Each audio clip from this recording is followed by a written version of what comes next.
అందరూ చేతులెత్తి దేవునికి స్తోత్రాలు తెలియపరుస్తున్నాం. Hallelujah hallelujah. एक बार मुस्कुराइएगा। ఒకసారి నవ్వండి. Amen। अपने बगल वाले का हाथ पकड़कर बोलेगा प्रेज द लॉर्ड। ఈ పక్కన చేతులు కలిసి చెప్పండి ప్రైజ్ ది లార్డ్. प्रभु आपको आशीष करे। ప్రభు మిమ్మల్ని ఆశీర్వదించును గాక. Amen। ఆమేన్. आज जो है वचन का जो संदेश का टॉपिक है लास्ट वीक हम ध्यान करें, लगातार उसी को हम ध्यान करेंगे। ఈ రోజు మనం ధ్యానం చేయబోయే విషయ సూచకము లాస్ట్ ఆదివారం కూడా మనం ధ్యానించాము. అదే విషయం మనం ధ్యానిస్తాం ఈ వారం కూడా. Guard your heart। మీ హృదయాన్ని కాపాడుకోనండి. अपने हृदय की रक्षा कर। మీ హృదయాన్ని భద్రపరచుకోనండి, కాపాడుకోనండి. सभी अपने हृदय के पर हाथ को रखिएगा। ప్రతి ఒక్కరు తన హృదయం మీద చేతులు ఉంచండి. अपने हृदय की रखवाली कर। నీ హృదయాన్ని కాపాడుకో. बोलिए अपने हृदय की रखवाली నీ कर। హృదయాన్ని కాపాడుకో. Amen। हालेलुया। హల్లెలూయా. नीति वचन का चौथा अध्याय 23 वचन को हम ध्यान कर रहे हैं। నీ సామెతల గ్రంథం 4వ అధ్యాయం 23వ వచనాన్ని మనం ధ్యానిస్తూ ఉన్నాం. सबसे अधिक अपने मन की रक्षा कर, क्योंकि जीवन का मूल स्रोत वही है। అన్నిటికంటే ముఖ్యంగా నీ హృదయాన్ని కాపాడుకోవడం, ఎందుకంటే జీవధారలు దాని నుండి బయలుదేరుతాయి. हालेलुया। हालेलुया। इसमें जो है बहुत सारी बातों को हमने पिछले सप्ताह ध्यान किया ఇందులో చాలా విషయాలు మనం గత వారం మనం ధ్యానించి ఉన్నాం. कि हृदय जो है कैसे महसूस करता है। హృదయం ఎలా స్పర్శిస్తుంది, ఎలా స్పందిస్తుంది. हमने देखा कि हृदय अपने आप से कुछ महसूस नहीं कर सकता। హృదయం తనంతట తాను ఏమి ఫీల్ చేసుకోనదు. जब हम सोचते हैं, देखते हैं या बोलते हैं या फिर जो भी हम करते हैं, ये जो है जो जब सुनते हैं ये हमारे हृदय पर असर करती है। మనం ఏమైతే మాట్లాడుతున్నామో, ఏమైతే వింటున్నామో, ఏమైతే ఆలోచిస్తున్నామో, ఏమైతే మాట్లాడుతున్నామో దాన్ని బట్టి హృదయం స్పందిస్తుంది. और हमने देखा कि कैसे हृदय की रखवाली हम कर सकते हैं। తర్వాత మనం చూసాం మనం ఎలా మన హృదయాన్ని కాపాడుకోవాలని. तो उसमें एक वचन को हमने देखा कि परमेश्वर की शांति हमारे हृदय और हमारे सोच को या मन को रखवाली करता है। అందులో ఒక వాక్యాన్ని మనం ధ్యానించాం. దేవుని యొక్క సమాధానం మన ఆలోచనలు, మన హృదయాన్ని కాపాడుతుందని. हालेलुया। हालेलुया। आइए आज हम लगातार ध्यान करेंगे। ఇంకా మనం కంటిన్యూస్ గా మనం ధ్యానిస్తాం. मत्ती सुसमाचार उसका 5वां अध्याय 8वां वचन। మత్తయి సువార్త 5వ అధ్యాయం 8వ వచనం. मत्ती सुसमाचार 5वां अध्याय 8वां वचन। మత్తయి సువార్త 5వ అధ్యాయం 8వ వచనం. धन्य हैं वे जिनके मन शुद्ध है, जिनके मन या हृदय शुद्ध है, क्योंकि वे परमेश्वर को देखेंगे। क्योंकि वे परमेश्वर को देखेंगे। హృదయ శుద్ధి గల వారు ధన్యులు, వారు దేవుని చూచెదరు. हृदय शुद्धि गला वालो धन्युलु वालो దేవుని చూచెదరు। आमीन। आमीन। सभी इस वचन को एक साथ बोलेगा, जो भी भाषा है मेरे साथ मिलकर बोलेगा। धन्य है वे जिनके मन शुद्ध है, क्योंकि वे परमेश्वर को देखेंगे। आमीन। ఆమేన్. इस वचन में लिखा है कि यदि हमारा हृदय शुद्ध है तो हम धन्य हैं, हम जो है परमेश्वर को देख पाएंगे। ఈ వాక్యంలో తెలియపరుస్తుంది, ఒకవేళ హృదయం శుద్ధిగా ఉంటే మనం ధన్యులము, మనము దేవుడిని చూడగలము. हृदय शुद्ध है तो ही हम परमेश्वर को देख सकते हैं। హృదయం శుద్ధంగా పరిశుద్ధంగా ఉంటేనే మనం దేవుడిని చూడగలుగుతాము. पिछले सप्ताह हमने देखा इरेमिया उसके 17 अध्याय 9 और 10 वचन में कि हृदय जो है सबसे अधिक धोखा देने वाली है। ఇర్మియా గ్రంథంలో 17వ అధ్యాయం 5వ వచనంలో చూసాము హృదయం అన్నిటికంటే మోసకరమైనదని. 9 वाक्य చూసాం सबसे 9-10 వాక్యంలో. और जो है वो असाध्य रोगों से भरी हुई है। ఇది చాలా ఘోరమైన వ్యాధి గలదని. लेकिन यहाँ पर देखते हैं कि हृदय शुद्ध है तब हम परमेश्वर को देख पाएंगे। కానీ ఈ వాక్యం తెలియపరుస్తుంది హృదయం శుద్ధమైతే మనం దేవుని చూడగలుగుతాం. हृदय शुद्ध रहने से ही हम परमेश्वर को देख హృదయం पाएंगे। పరిశుద్ధమైతేనే మనం దేవుని చూడగలుగుతాం. हमारा हृदय का शुद्ध रहना कितना आवश्यकता है। మన హృదయం పరిశుద్ధంగా ఉండటం ఎంత ప్రాముఖ్యము. परमेश्वर को जब हम प्रभु के पास जाएंगे तो उनका चेहरा देखना है। हमारा हृदय शुद्ध होने से ही हम उनको देख पाएंगे। ఒకవేళ మనం ప్రభు సముఖంలోకి వెళ్తే ఆయన సన్నిధిలో ఉంటే మన శుద్ధంగా ఉంటేనే మనం దేవుని ముఖమును మనం చూడగలుగుతాం. अगर हृदय शुद्ध न ఉంటేనే మన దేవుని యొక్క ముఖాన్ని దర్శించగలుగుతాం। हमारे हृदय पवित्र रहने से ही हम परमेश्वर को देख सकेंगे। वचन संहिता 119 और उसका वचन 11 को हम देखेंगे। 119 కీర్తన 11వ వచనం. కీర్తన గ్రంథం वचन संहिता 119 verse 11, Psalms 119 verse 11। నీ ఎదుట నేను పాపం చేయకున్నట్లు నా హృదయంలో నీ వాక్యం ఉంచుకొని నా హృదయంలో నీ వాక్యం ఉంచుకొని ఉన్నాను. मैंने तेरे वचन को मैंने तेरे वचन को अपने हृदय में रख छोड़ा है अपने हृदय में रख छोड़ा है कि तेरे विरुद्ध पाप न करूं। कि तेरे विरुद्ध पाप ना करूं।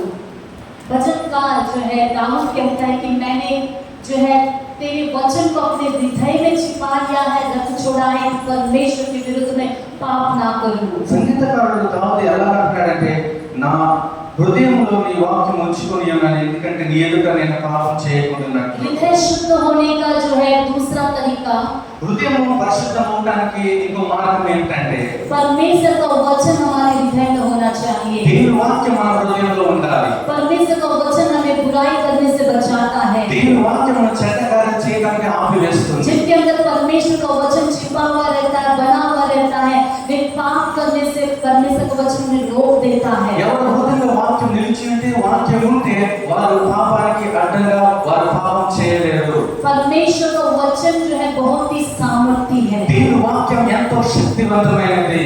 जैसे पाप बहुत ताकतवर है, ఎలాగైతే పాపం బలమైనదో, जैसे एक व्यक्ति को पाप मृत्यु तक ले जा सकती ఎలాగైతే है, ఒక వ్యక్తిని పాపం మరణం వరకు తీసుకువెళ్తుందో, नरक तक ले जा सकती है, నరకం వరకు నడిపిస్తుందో, परमेश्वर से दूर कर देती है, దేవునికి దూరంగా చేస్తుందో, लेकिन परमेश्वर का वचन కానీ దేవుని వాక్యము उस भयानक पाप से एक व्यक्ति को छुड़ा देता ఆ है। భయంకరమైన పాపం నుండి విడుదల చేస్తుంది. इसलिए शैतान नहीं चाहता कि लोग परमेश्वर का वचन को सुने। అందుకే సాతాను ఇష్టపడదు దేవుని ప్రజలు దేవుని వాక్యం వినాలని. कुछ भी हो जाए, वचन सुनने से हमेशा शैतान रुकावट करेगा। ఏదేమైనా సరే దేవుని వాక్యం వినడానికి సాతాను అడ్డగిస్తాడు. कई बार हमारे साथ भी होता है, అనేక సార్లు మాతో కూడా ఇలా ఈ సంఘటన జరుగుతుంది. वचन सुनने के लिए आप बैठोगे, వాక్యం వినడానికి మీరు కూర్చుంటారు, कुछ ना कुछ डिस्टर्बेंस आपको होते रहेगा। ఏదో ఒక డిస్టర్బెన్స్ మీకు కలుగుతుంది. आराधना करते वक्त आप आराधना आराम से कर लोगे, ఆరాధన చేసే సమయంలో ఆరాధన చాలా సమ్మతిగా చేస్తారు. लेकिन जब वचन जो मुख्य वचन प्रचार होता है, కానీ ముఖ్యంగా వాక్యం ప్రకటించబడినప్పుడు कुछ ना कुछ करके शैतान जो है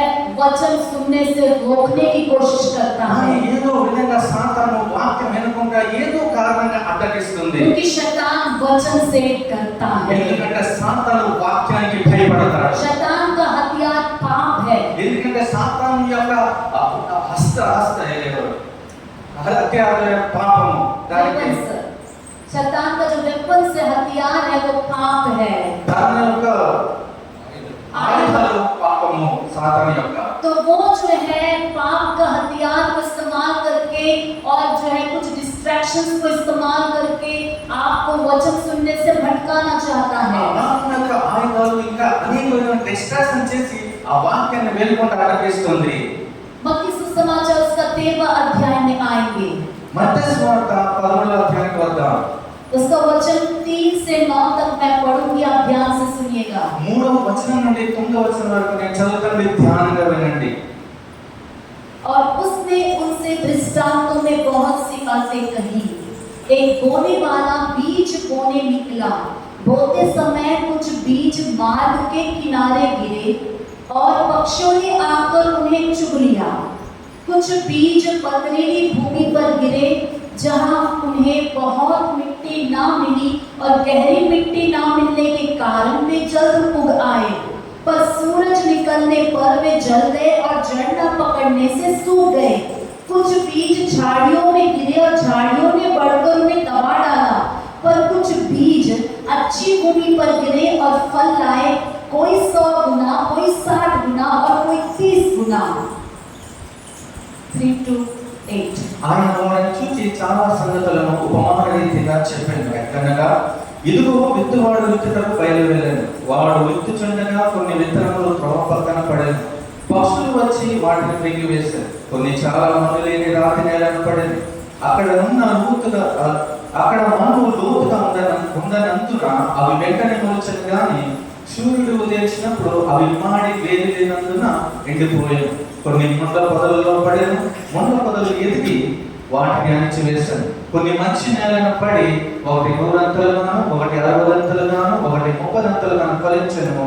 చెవులు గలవాడు వినుగాక అని చెప్పాను. इस दृष्टांत का अर्थ यीशु मसीह ने ही समझाया ఈ है। ఉపమానానికి అర్థము యేసు ప్రభువే స్వయంగా అర్థం చెప్పి ఉన్నాడు. वचन जो है 18 से मैं पढ़ रही हूँ, నేను 18 నుండి నేను చదువుతాను 23 वचन तक। 23 వచనం వరకు. अब तुम बोने वाले की दृष्टांत का अर्थ सुनो। जो कोई राज्य का वचन सुनकर नहीं समझता, उसके मन में जो कुछ बोया गया था उसे वह दुष्ट आकर छीन ले जाता है। यह वही है जो मार्ग के किनारे बोया गया था, और जो पथरीली भूमि पर बोया गया, यह वह है जो वचन सुनकर तुरंत आनंद के साथ मान लेता है, पर अपने में जड़ ना रखने के कारण वह थोड़े ही दिन का है। और जब वचन के कारण क्लेश या उपद्रव होता है तो तुरंत ठोकर खाता है। जो झाड़ियों में बोया गया यह वह है जो वचन को सुनता है, पर इस संसार की चिंता और धन का धोखा वचन को दबाता है और वह फल नहीं लाता। जो अच्छी भूमि में बोया गया, यह वह है जो वचन को सुनकर समझता है और फल लाता है, कोई 100 गुना, कोई 60 गुना और कोई 30 गुना। ఎవడైనా రాజ్యం గురించిన వాక్యము వినియు గ్రహింపక ఉండగా దుష్టుడు వచ్చి వాని హృదయంలో విత్తబడిన దానిని ఎత్తుకొని పోవును. త్రోవ పక్కన విత్తబడిన వాడు ఈయనే. రాతి నేలను విత్తబడిన వాడు వాక్యం విని వెంటనే సంతోషంతో దానిని అంగీకరించేవాడు. అయితే అతనిలో వేడి లేనందున అతడు కొంచెం కాలం నిలుచును గాని వాక్యం నిమిత్తం శ్రమైనను హింసైనను కలుగుగానే అభ్యంతరపడను. ముండ పొదలలో విత్తబడిన వాడు వాక్యం వినివాడే గాని ఐహిక విచారము ధన మోసము ఆ వాక్యమును అణిచివేయను కనుక వాడు నిష్ఫలుడవును. మంచి నేలను విత్తబడిన వాడు వాక్యం విని గ్రహించేవాడు, అట్టివాడు సఫలుడై ఎవడు 100 ఒకడు 60 ఒకడు 30 ఫలించునను. यहाँ पर 4 तरह के लोगों के बारे में बताया गया है। ఇక్కడ 4 విధమైన రకాలైన మనుషులను గురించి ఆయన చెప్పి ఉన్నాడు. यहाँ हम कह सकते हैं कि 4 प्रकार के विश्वासी हम कह सकते हैं। మనం చెప్పగలము ఇది 4 రకములైన విశ్వాసులు. सभी को एक ही वचन जो है प्रचार किया जा रहा है। ప్రతి ఒక్కరికి ఒకే వాక్యం ప్రకటించబడాలి. और जो अगर भूमि लिखा है या खेत लिखा है जिसका अर्थ है कि हृदय, అక్కడ భూమి, అక్కడ పొలము ఏంటంటే అక్కడ పంట, అక్కడ దానికి అర్థం ఏంటంటే వాక్యము. అక్కడ భూమి కనిపిస్తుంది లేకపోతే పొలం కనిపిస్తుంది, దానికి అర్థం ఏంటంటే హృదయము. वहां पर जो खेत दिखाई देता है उसी का मतलब है कि हृदय. तो हृदय में जो है किसान वचन को बोल रहा है। హృదయంలో రైతు ఆయన విత్తనం చల్లుతున్నాడు. और बोलते समय लिखा गया पहले जो ग्रुप के लोग हैं वचन बोया जा रहा है, लेकिन वो मार्ग के किनारे गिर गया और पक्षी आकर चुप गए। దాని విత్తనం వేసినప్పుడు అది మార్గం ఇటువైపు అటువైపు పడ్డది. అప్పుడు పక్షులు వచ్చి దాన్ని తీసుకెళ్ళిపోయారు. इसके बारे में यीशु मसीह ने कहा कि वे वो लोग हैं जो मार्ग के किनारे बोया गया है, जो ऐसे लोग हैं जिनके मन में जो कुछ बोया गया था दुष्ट आकर छीन ले जाता है। దాని అర్థాన్ని యేసుప్రభు ఎలా వివరించారంటే వాక్యము వాళ్ళ హృదయంలో విత్తింది కానీ దుష్టుడు వచ్చి ఆ వాక్యాన్ని తీసుకెళ్ళిపోయాడు. कई बार वचन सुनते समय बहुत सारी बातें मैंने बोला कि आपके ध्यान को भटकाएगी। నేను చాలాసార్లు అన్నాను వాక్యం విన్నప్పుడు నీ ధ్యానము అటు ఇటు వెళ్తాది అని చెప్పాను. आप जब प्रभु के भवन में आते हैं तो कई बार जो है बहुत सारे लोग अपने मोबाइल को भी देखते रहते हैं। చాలాసార్లు చాలా మంది దేవుని ఆలయంలోకి వచ్చినప్పుడు చాలా మంది వారు తన మొబైల్ చూస్తూ ఉంటారు. यहाँ पर नहीं, विश्व भर में यही हाल है। ఇలాగే కాదు కానీ మొత్తం విశ్వంలో కూడా లోకంలో ఇలాగే सब अपने मोबाइल में कोई ना कोई जो है चुपचाप से निकाल कर देखता रहता है। ఎవరు చూడకుండానే వారి మొబైల్ తీసి చూస్తూ ఉంటారు. आप अच्छे लोग हैं कि आपने मोबाइल को निकालते नहीं है प्रार्थना के समय। మీరు మంచివారు, ప్రార్థన సమయంలో మీరు మొబైల్ తీసుకునటం లేదు.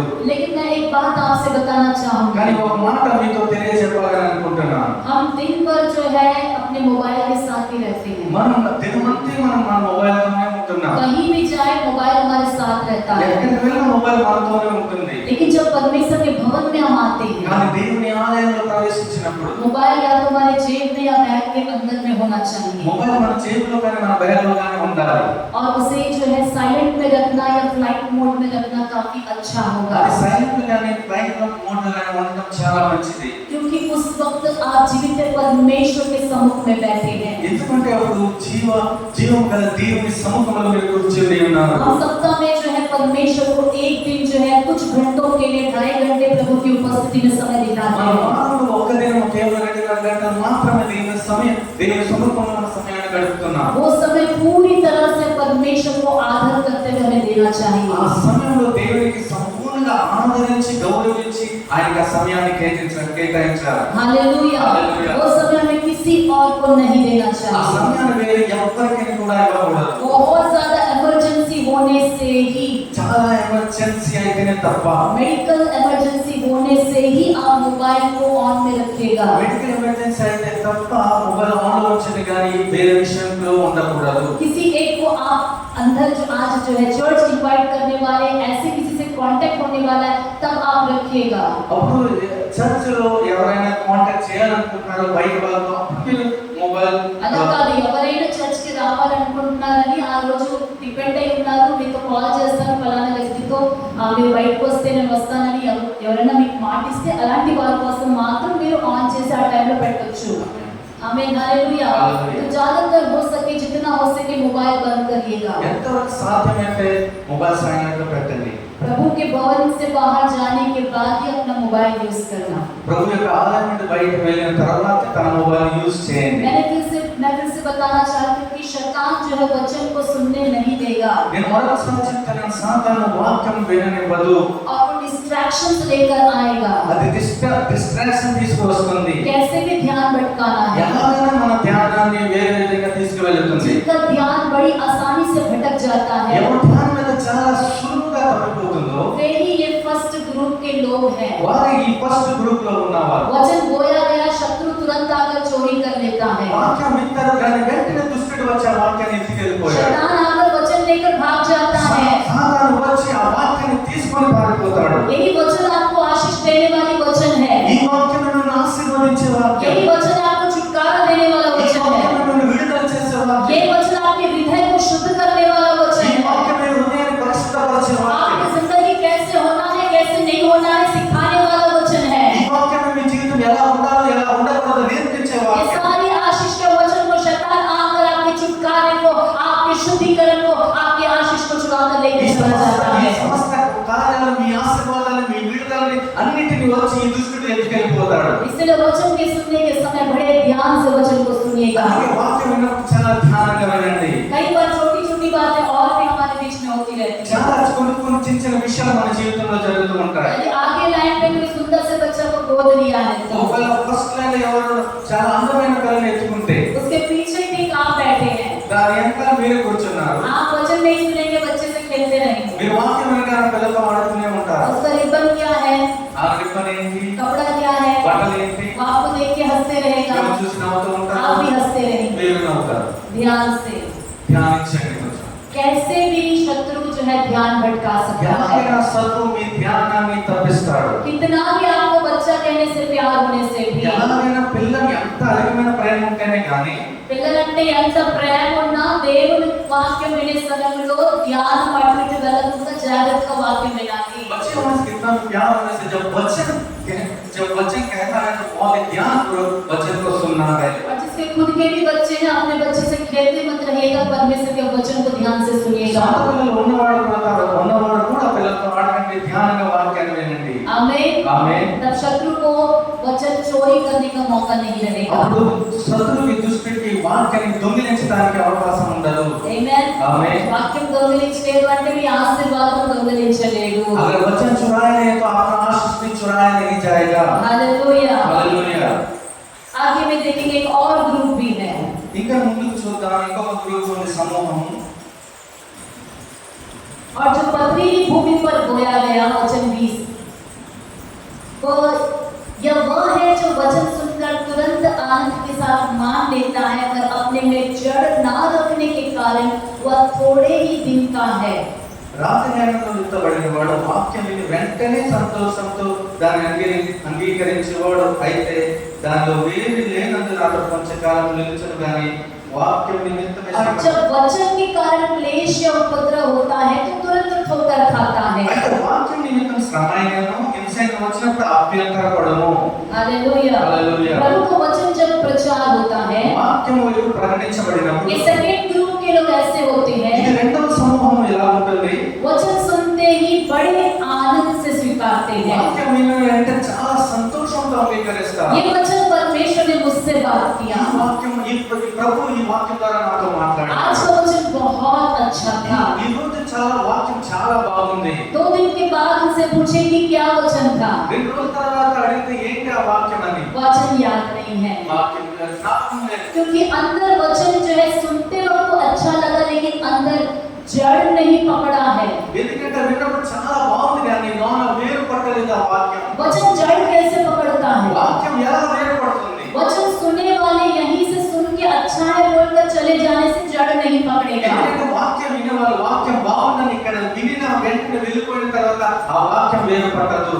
घर में जब जाते हैं, ఇంటికి వెళ్ళిన తర్వాత आपका जो पर्सनल प्रेयर टाइम होता है, మీ వ్యక్తిగత ప్రార్థన సమయంలో आपका वचन ध्यान करने का जब समय होता है, మీరు వాక్యం ధ్యానించే సమయం ఎప్పుడైతే या ఉంటుందో अकेले बैठकर ध्यान करने का यदि आपका समय होता है, లేకపోతే ఒంటరిగా ఉండి ధ్యానించినప్పుడు वचन को एक बार दोबारा से याद करना है। వాక్యాన్ని మరొకసారి ఆ వాక్యాన్ని జ్ఞాపకం చేసుకున్నాను. यदि आपको वचन ठीक से पूरा याद नहीं आ रहा है, పూర్తిగా వాక్యం జ్ఞాపకం రాకపోతే आज के दिनों में हमारे लिए सुविधा है कि हम जो है यूट्यूब में वचन डाल रहे हैं। ఈ రోజుల్లో మనకు చాలా ఈజీగా దొరుకుతుంది. మనం యూట్యూబ్ లో వాక్యాన్ని వేసుకున్నాం. दोबारा से क्या 3 बार भी, क्या 4 बार भी, क्या 5 बार भी, क्या 100 बार के वचन को सुन सकते हैं। రెండవసారి ఏంటి 5 సార్లు 10 సార్లు 100 సార్లు కూడా మన వాక్యాన్ని వినొచ్చు యూట్యూబ్ లో వేస్తున్నాం కాబట్టి. लेकिन ऐसा नहीं करना कि आप हाँ यूट्यूब पे डाल रहे हैं, चर्च में सुनने की क्या जरूरत है। కానీ అలా అనుకోవద్దండి. యూట్యూబ్ లో వేస్తున్నాము ఒకసారి ఆలయంలో వినే పని లేదండి. यहाँ पर बैठ के बात कर लेंगे, घर जाने के बाद सुनेंगे। ఇక్కడ కూర్చొని మనం మాట్లాడుకుందాం, ఇంటికి వెళ్ళి మన వాక్యాన్ని విందాం. वैसे भी तो रिकॉर्डिंग होता है ना। అలాగనే రికార్డ్ అవుతుంది కదా. नहीं, जब परमेश्वर बात करता है उस वक्त जो कान देगा उन्हीं के अंदर परमेश्वर का वचन कार्य करेगा। లేదు లేదు, ఇక్కడ వాక్యం చెప్పినప్పుడు ఎవరైతే తన చెవి వెళ్తారో అప్పుడే ప్రభు వారి జీవితంలో जब కార్యం भी प्रभु చేస్తారు. यीशु मसीह वचन प्रचार कर रहे थे, उन्होंने इस वचन को बताते हुए कहा, जिनके कान हो वह सुन ले। ఎప్పుడెప్పుడైతే ప్రభు యేసు ప్రభు ఈ మహాను వాక్యం ప్రకటించారు, ఆయన అన్నాడు చెవి గలవాడు వినును గాక. हालेलुया। हालेलुया। जिनके कान हो वह सुन ले। ఎవరికైతే చెవులు ఉంటాయో వారు వినును గాక. क्या इसका अर्थ है कि बहुत सारे लोग बिना कान के थे क्या ఏంటి वहाँ? దీని అర్థం ఏంటి? చాలా మంది చెవులు లేని వారా? या बहरे लोग थे क्या वहाँ? వారు వినలేని వారా? नहीं, कान होता है लेकिन कान लगाते नहीं है। కానీ లేదు లేదు కాదు, వారు చెవులు ఉన్నాయి కానీ వారి చెవుల ద్వారా వినడం లేదు. చెవులు ఉన్నాయి కానీ చెవులు పెట్టట్లేదు। कान है लेकिन कान लगाते नहीं. परमेश्वर चाहता है कि हम कान लगाकर वचन सुने, దేవుడు కోరుకున్నాడు చెవి పెట్టి మన వాక్యాన్ని వినాలని. क्योंकि सुनने से विश्वास उत्पन्न होता है। ఎందుకంటే వినడం ద్వారా మనకు విశ్వాసం కలుగుతుంది. यहाँ से जाता है सीधे हृदय में बोला जाता है। ఇక్కడ నుండి బయలుదేరుతుంది, హృదయంలో ఎత్తబడుతుంది. और ये लोग जो वचन सेकंड ग्रुप के लोग हैं, वचन को सुनकर आनंदित हो गए। ఈ రెండవ సమూహంలో చూస్తున్నాం వాక్యాన్ని విని చాలా సంతోషించారు. लेकिन वचन को एक बार भी अंदर जो है वो रिपीट ध्यान नहीं किए కానీ हैं। ఒక్కసారి నా వాక్యాన్ని మరలా ధ్యానించలేదు. जब ध्यान करेंगे तो वचन जड़ पकड़ेगा। ఎప్పుడైతే ధ్యానిస్తామో వాక్యం వేరుపడుతుంది. परमेश्वर ने मुझसे आज बात किया है। ప్రభు ఈ రోజు నాతో మాట్లాడారు. वो बात प्रभु ने मुझसे जब किया तो मुझे स्पर्श हुआ। ఆ మాట ఎప్పుడైతే ప్రభు మాట్లాడారో నేను స్పందించబడ్డాను. मुझे उस वचन के अनुसार बने रहना ఆ है। వాక్యం ద్వారా నేను నిలబడాలి. ये है आपका वचन जड़ पकड़ रहा है। ఇది వాక్యము, దీని అర్థం ఏంటంటే వాక్యం వేరుపడుతుందని. अगर वचन जड़ नहीं पकड़ रहा है, ఒకవేళ వాక్యం వేరుపడటం లేదంటే वचन में हमने पढ़ा कि वचन के निमित्त जो है जब क्लेश या उपद्रव आएगा, దాని అర్థము వాక్యం మనం చదవము, వాక్యం యొక్క శ్రమైనను హింసైనను కలిగితే, जब कभी वचन के कारण क्लेश या उपद्रव होता है, ఎప్పుడైతే శ్రమైనను హింసైనను మనకు కలిగితే, तो जिनके अंदर वचन जड़ नहीं पकड़ा है ఎవరి హృదయంలో వాక్యం వేరుపడలేదు वो ठोकर खाएंगे। వారు అభ్యంతరపడతారు. हालेलुया। हालेलुया। वचन के कारण जो है क्लेश होता है, उपद्रव होता है। ఎందుకంటే వాక్యం నిమిత్తమే మనకు హింసైనను శ్రమైనను కలుగుతుంది. ये क्या मुसीबत है? ఇదేం కష్టం బాబు? वचन के निमित्त क्लेश या वचन के निमित्त क्या है समस्या? వాక్యం నిమిత్తం శ్రమ హింస ఏంటి? जब हम कुछ सीखते हैं, మనం ఎప్పుడైనా మనం ఏది నేర్చుకుంటామో उसकी एक परीक्षा होती है। దానికి ఒక పరీక్ష ఉంటుంది. स्कूल में हम जब सीखते हैं మన స్కూల్లో నేర్చుకునేటప్పుడు तो हमारे लिए टीचर परीक्षा करता మన है। కొరకు ఉపాధ్యాయుడు ఒక పరీక్ష పెడతాడు. जब हम परीक्षा में पास हो जाते हैं, మనం పరీక్షలో పాస్ అవుతాము. आगे बढ़ते जाते మనం हैं। ముందుకు వెళ్తూనే ఉంటాం. हालेलुया। हालेलुया। हम जिंदगी में आगे बढ़ना चाहते हैं। మన జీవితంలో ముందుకు వెళ్ళాలనుకుంటున్నాం. जब वचन का टेस्ट हमारी जिंदगी में होगा, ఎప్పుడైతే వాక్యం యొక్క పరీక్ష మన జీవితంలో ये కలుగుతుందో, वचन आपने सीखा ఈ है, వాక్యం మీరు నేర్చుకున్నారు. जैसे पिछले सप्ताह सीखा था कि चिंता नहीं करना है। ఎందుకంటే మొదటి వారం మనం చూసాము చింతపడకూడదని. तो चिंता करने वाली बातें ये सप्ताह आपके जिंदगी में आई होगी। చింతపడిన కార్యాలు ఈ వారంలో మీకు రావచ్చు. अगर वचन याद है तो ఒకవేళ వాక్యం మీకు జ్ఞాపకం ఉంటే, चिंता आते समय क्या करना है हमें? చింత వస్తే మనం ఏం చేయాలి? परमेश्वर के सामने चिंता को रखना है, దేవుని సముఖంలో మనం చింత వేయాలి, प्रार्थना करना है, ప్రార్థించాలి, प्रभु को धन्यवाद देना है, ప్రభువుని స్తుతించాలి. और परमेश्वर की शांति हृदय और सोच की रखवाली करेगी, అప్పుడు ప్రభు యొక్క సమాధానం మన హృదయానికి తలంపులకు కావాలి ఉంటుంది. और प्रभु की शांति धीरे धीरे उस अद्भुत तक हमें लेकर चलेगी। అప్పుడు ప్రభు యొక్క సమాధానం మెల్లమెల్లగా అద్భుత కార్యం వరకు నడిపిస్తుంది. तो इस प्रकार वचन के निमित्त टेस्ट के लिए कुछ परिस्थितियां आ सकती है। ఇలాగే వాక్య నిమిత్తం కొన్ని పరీక్షలు మనకు ఎదురవుతాయి. आनंद से स्वीकारने वाले जरूर परीक्षा आएगी। ఆనందంతో స్వీకరించే వాళ్ళ నిశ్చయంగా ఒక పరీక్ష వస్తుంది. वो परीक्षा आपको नीचे गिराने के लिए नहीं ఆ है, పరీక్ష మిమ్మల్ని కింద పడవేయడానికి కాదు. वो परीक्षा आपको नेक्स्ट लेवल में ले जाने ఆ के लिए పరీక్ష है। ఒక ముందడుగు వేయడానికి. जब तक हम फेल होते रहेंगे, ఎప్పటి వరకు మనం ఫెయిల్ అవుతూ ఉంటాం, सेम परीक्षा बार बार लिखना पड़ेगा। అదే పరీక్ష మనం మరలా మరలా రాస్తూనే ఉండాలి. परमेश्वर बहुत सारे मौके हमें दे रहा है, దేవుడు చాలా అవసరాలు, చాలా అవకాశాలు ప్రభు కలిగిస్తూ ఉంటాడు. आपको खुद पता है आपकी जिंदगी में बार बार आप एक ही विषय में गिरते रहते కానీ हो। మీకు తెలుసు నేను దేవునితో మాటి మాటికి ఏ విషయం మాటి పడబోతున్నాను. परमेश्वर आपको कितने मौके दे रहा है। ప్రభు ఇన్ని అవకాశాలు ఇస్తున్నాడు మీకు. अगर आप जय पा लेंगे, దానిలో మీరు జయం పొందితే सच में आपकी जिंदगी अगले स्तर में पहुंच जाएगी। నిశ్చయంగా మీ జీవితం ఇంకో మెట్టుకు చేరుతుంది. आपकी जिंदगी में भी आप बढ़ोगे, మీ జీవితంలో కూడా మీరు ఎదుగుతారు. और दूसरी तरह से भौतिक जिंदगी में भी परमेश्वर आपको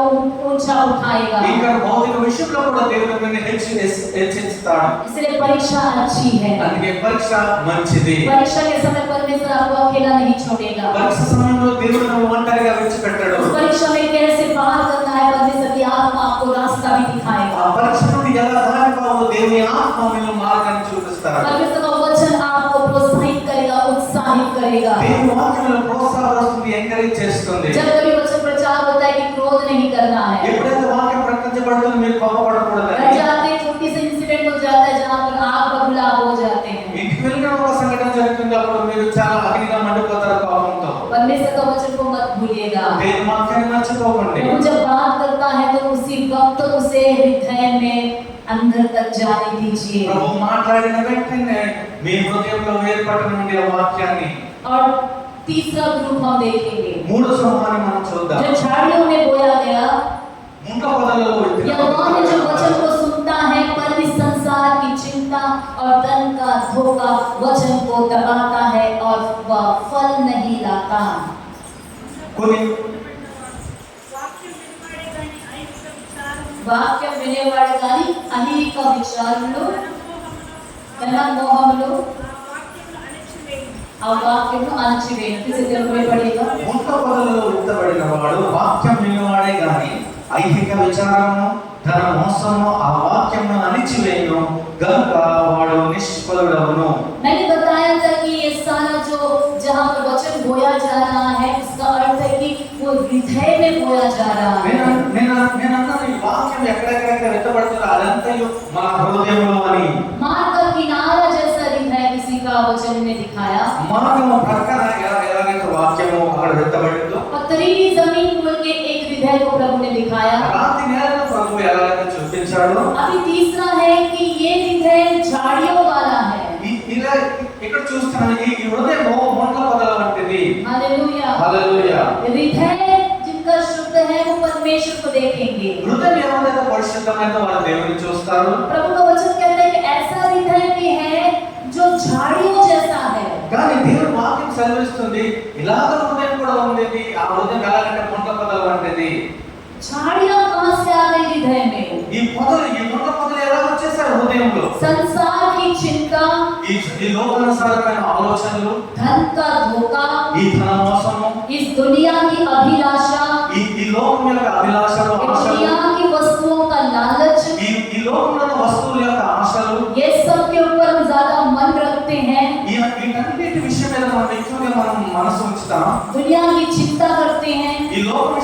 చింతిస్తూనే ఉంటాం. अपने घर बार खाने पीने हर बातों की चिंता चिंता और चिंता करते रहते हैं। మన ఇంటిని మన పనిని అన్ని విషయాల గురించి మనం చింత పడుతూనే ఉంటాం. हमारा हृदय झाड़ियों से भर जाता है। అప్పుడు మన హృదయం మొండ పొదలతో నింపబడిపోతుంది. आमीन। ఆమేన్. झाड़ियों में कुछ बोएंगे तो वो बढ़ेगा नहीं। పొదలు మొండ పొదలు విత్తితే ఎదగదు.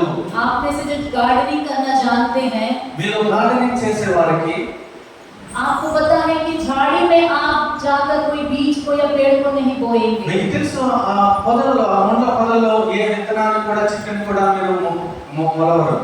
अगर हमें बोना है तो पहले हम क्या करेंगे? झाड़ियों को साफ करेंगे। ఒకవేళ మనం విత్తాలంటే ఆ మొండ పొదలను ఫస్ట్ గా కట్ చేస్తాం. हालेलुया। హల్లెలూయా. जमीन को साफ करने के बाद ही बोएंगे तो कुछ फल मिलेगा। ఆ భూమిని సేద్యపరిచిన తర్వాత ఆ విత్తితేనే అప్పుడు మనకు ఏదైనా దొరుకుతుంది. अगर झाड़ियां पड़े रहे, उसी के ऊपर वचन डाला जा रहा है तो फल नहीं आएगा। ఆ పొదలో ఉన్నట్టుగా అదే ఉన్నట్టు స్థితిలో వాక్యం విత్తితే ఏమీ ఎదగదు. हालेलुया। हालेलुया। इसीलिए जो है अच्छे से अच्छा वचन का प्रचार होने पर भी कई बार हम देखते हैं कि कुछ लोगों का जिंदगी कितना भी अच्छा वचन प्रभु की ओर से आए, जिंदगी नहीं बदल रहा है। అందుకే ఎంత మంచి వాక్యం విన్నప్పటికీ కూడా వారి జీవితంలో ఎటువంటి ఎదుగుదల ఎటువంటి ప్రభావం కూడా చూపడం లేదు. वचन का प्रभाव कम नहीं हुआ है, ఎందుకంటే దాని కారణం వాక్యం ప్రభావం తగ్గిపోలేదు. परमेश्वर की सामर्थ्य कम नहीं होती దీని है, సామర్థ్యం తగ్గిపోలేదు. परमेश्वर का प्यार आपके ऊपर कम नहीं हुआ है। దీని ప్రేమ మీ ఎడల తగ్గిపోలేదు. लेकिन जहाँ पर कार्य होना है वो जगह जो है झाड़ियों से भरा हुआ కానీ है। ఎక్కడైతే కార్యం జరగాలో అక్కడ పొదలతో నింపబడి ఉంది. इसीलिए जो है आराधना का भाग हमारे लिए जो है उन झाड़ियों को निकालने में मदद करता है। అందుకే ఆరాధన సమయంలో పొదలలో వెళ్ళడానికి ఆ ఆరాధన మన జీవితంలో కార్యం जब చేస్తుంది. हृदय से प्रभु की आराधना करते हैं, ఎప్పుడైతే హృదయంతో మనం ప్రభువుని ఆరాధిస్తామో परमेश्वर की आत्मा हमारे हृदय को छूती है। ప్రభు యొక్క ఆత్మ మన హృదయాన్ని తాకుతుంది. हमारे हृदय की सारी चिंताएं जो है प्रभु की उपस्थिति में चला जाता है। అప్పుడు మన హృదయంలో ప్రతి చింతలో ప్రభు సముఖంలో కుమ్మరించబడాలి. परमेश्वर का हृदय को सौंप कर जब प्रभु के सम्मुख में आराधना करते हैं तो प्रभु की आत्मा हमारे हृदय को जो है साफ करती ప్రభు है। సముఖంలో మన హృదయాన్ని కుమ్మరించి ఎప్పుడైతే ఆరాధన చేస్తామో అప్పుడు ప్రభు యొక్క ఆత్మ మన హృదయాన్ని క్లీన్ చేస్తుంది. प्रत्येक संडे प्रार्थना शुरू होने से पहले जो है मैं कुछ समय लेती हूँ आरंभ में कि परमेश्वर हमें तैयार कर आराधना के ప్రతి लिए। ఆరాధన సమయంలో ఫస్ట్ గా నేను సమయం తీసుకుంటాను, ప్రార్థన చేస్తున్నాను, ఎందుకంటే మనం సిద్ధపరచాలని. वो तैयारी के समय ही हमारा हृदय परमेश्वर के साथ एक होता है। ఆ సిద్ధపడే సమయమే మనం దేవునితో ఒక్కటవుతాం. अगर आप हरी भरी में चिंता में दौड़े पूरा जो है बहुत डिस्टर्ब होकर अंदर आकर बैठकर वचन सुनने की कोशिश करते हैं, ఎప్పుడైతే హడావిడిగా వచ్చి మనం ఇంటి వాడు ప్రయాసంలో హడావిడిగా వచ్చి ఎప్పుడైతే వాక్యం వింటామో थोड़ी देर तक आपका मन एक जगह स्थिर नहीं रह ఆ पाएगा। సమయం వరకు మీ ధ్యానం స్థిరంగా ఉండదు. इसीलिए चाहिए कि प्रभु के भवन में समय से पहले आ जाए। అందుకే అవసరము దేవుని ఆలయంలో సమయానికి ముందు రావాలి. दुनिया में बहुत सारी बातें हैं हर दिन हमें डिस्टर्ब करने के लिए, ఎందుకంటే లోకంలో చాలా విషయాలనే మన ధ్యానం తప్పించడానికి. लेकिन प्रभु का भवन है जो हमारे हृदय को हर चीजों से शुद्ध कर देता కానీ है। దేవుని ఆలయాన్ని అన్నిటి నుండి హృదయంలో పరిశుద్ధపరుస్తుంది. हालेलुया। हालेलुया। झाड़ियों को निकाल दे। మొదలు తీసివేయండి. परमेश्वर आपकी जिंदगी को संभालेगा, चिंताओं को दूर कर दे। దేవుడు మీ జీవితాన్ని ఆదరిస్తాడు, మీ జీవితం కట్టుకుంటాడు. कहता है कि धन का धोखा ఎందుకంటే ధనం యొక్క మోసము वचन को बढ़ने नहीं देता। వాక్యం వెలుగనివ్వదు. हालेलुया। हालेलुया। ये दुनिया की चीजें हैं, वचन को बढ़ने नहीं देती। ఈ లోకంలో కొన్ని విషయాలు ఉన్నాయి, జీవితంలో ఎదగనివ్వదు.